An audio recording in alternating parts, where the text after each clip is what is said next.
1912년 4월 14일 밤 11시 40분 북태서양에서 순항 중이던 여객선이 침몰하는 사고가 발생합니다. 탑승 인원 2224명, 사망자 1514명. 역사상 바다에서 최다 사망자를 낳은 사고, 타이타닉호 침몰 사고입니다. 신도 침몰시킬 수 없는 배로 불린 당시 최첨단의 안전 시스템을 자랑하며 호기롭게 출항한 타이타닉호가 침몰하게 된 이유는 무엇일까요? 타이타닉호 침몰 사고의 원인을 재료과학적 측면에서 확인해 보았습니다.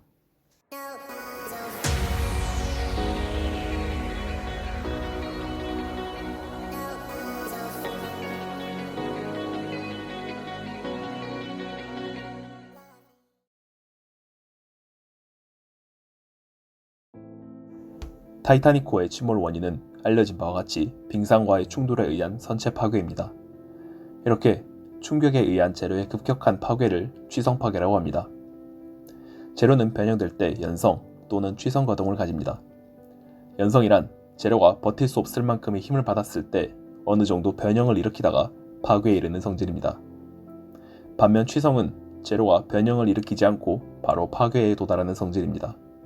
따라서 타이타닉호와 같은 선체에는 충격이 가해져도 곧바로 파괴되지 않는 연성 재료를 사용해야 합니다. 그렇다면 타이타닉호의 건조에 사용된 재료는 취성 재료이기 때문에 파괴된 것일까요? 그렇지 않습니다. 선체에 쓰인 대부분의 금속은 연성을 가지고 그중 강판에 쓰인 강철은 대표적인 연성 재료입니다. 그렇다면 연성 재료인 강철이 취성 파괴를 일으킨 이유, 즉 타이타닉호가 침몰하게 된 재료과학적 원인에 대해 자세히 살펴보겠습니다. 타이타닉호가 침몰한 첫 번째 원인은 불량 리벳 사용입니다.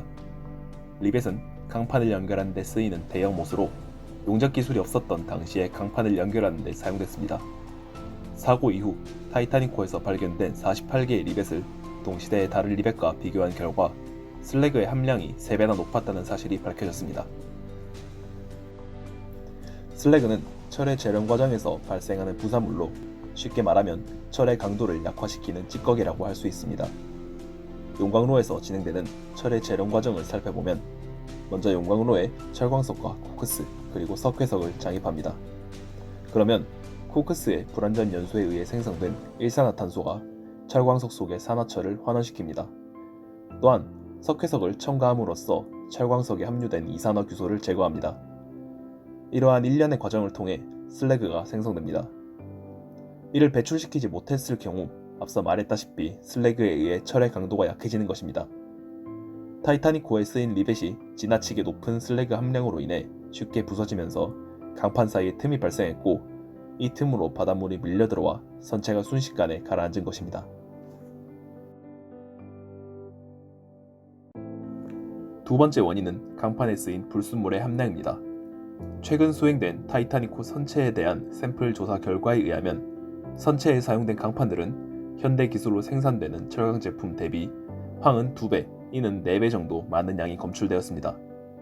철광석 속에는 황과 인 같은 불순물이 포함되어 있는데 이를 제거 과정에서 잘 제거하지 못할 경우 취성이 강하고 강도가 약한 황화철과 인화철을 형성합니다. 불순물이 상대적으로 많이 함유된 타이타닉호의 강판은 빙상과 충돌했을 때 취성 파괴가 발생했을 것입니다. 마지막 원인은 낮은 해수 온도입니다. 연성 재료는 저온에서 그 성질이 취성으로 바뀝니다. 이런 현상을 연성 취성천이라고 말하고 그 온도를 연성 취성천이 온도라고 합니다.